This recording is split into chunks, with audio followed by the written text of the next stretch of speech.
पाठ 2 मिट्ठू। बच्चों, बंदर कैसी कैसी नकलें करता है। उसकी शरारतें तो तुमने देखी होंगी। तुमने उसे घरों से कपड़े उठाकर भागते देखा होगा। पर आज हम तुम्हें एक ऐसी कहानी सुनाते हैं जिससे तुम्हें पता चलेगा कि बंदर बच्चों से दोस्ती भी कर सकता है। बहुत दिन पहले की बात है। शहर में एक सर्कस कंपनी आई थी। उसके पास शेर, भालू, चीता और कई तरह के और भी जानवर थे। इनके साथ ही एक बंदर मिट्ठू भी था। बच्चों के झुंड रोज इन जानवरों को देखने आया करते थे। मिट्ठू ही उन्हें सबसे प्यारा लगता। उन्हीं बच्चों में गोपाल भी था। वह रोज आता और मिट्ठू के पास घंटों चुपचाप बैठा रहता। उसे शेर, भालू, चीता आदि से कोई प्रेम न था। वह मिट्ठू के लिए घर से चने, मटर, केले लाता और उसे खिलाता। मिट्ठू भी गोपाल से इतना हिल मिल गया था कि बिना उसके खिलाए कुछ न खाता।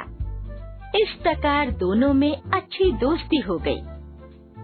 एक दिन गोपाल ने सुना कि सर्कस कंपनी वहाँ से दूसरे शहर में जा रही है। यह सुनकर उसे बड़ा दुख हुआ। माँ ने उसकी उदासी के बारे में पूछा तो वह रोता हुआ बोला, अम्मा, मुझे पैसे दो, मैं जाकर मिट्ठू को खरीद लाऊं। वह न जाने कहाँ चला जाएगा, फिर मैं उसे कैसे देखूंगा।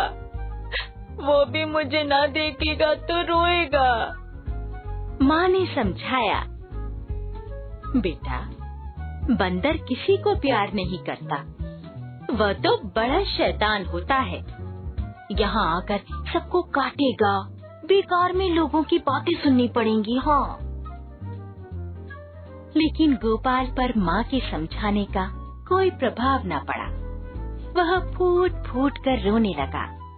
हार कर माँ ने पैसे निकालकर उसे दे दिए। पैसे पाकर गोपाल खुशी के मारे फूल उठा। वह मिट्ठू को खरीदने चला, लेकिन मिट्ठू वह दिखाई न दिया। गोपाल का दिल भर आया।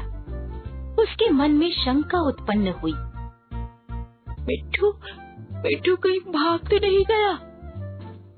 गोपाल सर्कस कंपनी के मालिक से मिला और उन्हें पैसे दिखाकर बोला,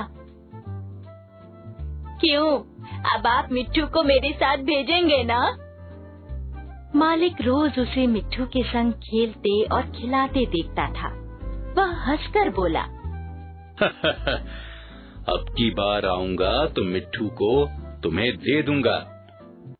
गोपाल निराश होकर चला गया और मिट्ठू को इधर उधर ढूंढने लगा। वह उसे ढूंढने में इतना खोया हुआ था कि उसे किसी बात की खबर न थी। उसे बिल्कुल पता न लगा कि वह चीते के पिंजरे के समीप जा पहुंचा था। चीता अंदर चुपचाप लेटा था। गोपाल को पिंजरे के पास देखकर उसने पंजा बाहर निकाला और गोपाल को पकड़ने की चेष्टा करने लगा। गोपाल तो दूसरी ओर देख रहा था। उसे पता ही नहीं चला कि चीते का पंजा उसके हाथ के पास पहुंच गया है। चीता उसे पकड़कर खींचने ही वाला था कि मिट्ठू न जाने कहां से आकर उसके पंजे पर कूद पड़ा और पंजे को दांतों से काटने लगा। इससे गोपाल तो चीते की पकड़ से छूट गया, लेकिन चीते ने दूसरा पंजा निकाला और मिट्ठू को ऐसा घायल कर दिया कि वह वहीं गिर पड़ा और जोर जोर से चीखने लगा। मिट्ठू की यह हालत देखकर गोपाल भी रोने लगा। दोनों का रोना सुनकर सर्कस कंपनी के कर्मचारी भागे भागे आए।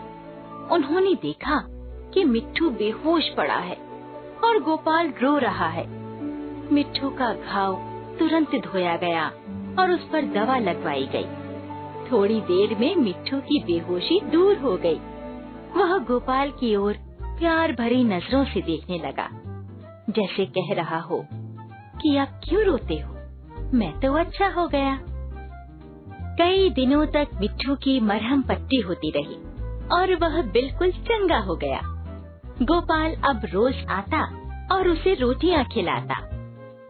आखिर सर्कस कंपनी का शहर से चलने का दिन आया। गोपाल बहुत दुखी था।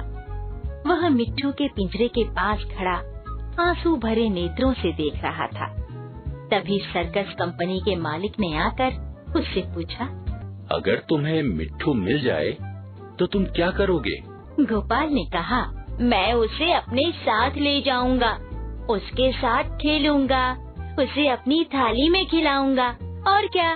मालिक ने कहा, अच्छी बात है, मैं बिना पैसे लिए ही मिट्ठू को तुम्हारे साथ भेज देता हूँ। गोपाल को जैसे कोई खजाना मिल गया हो।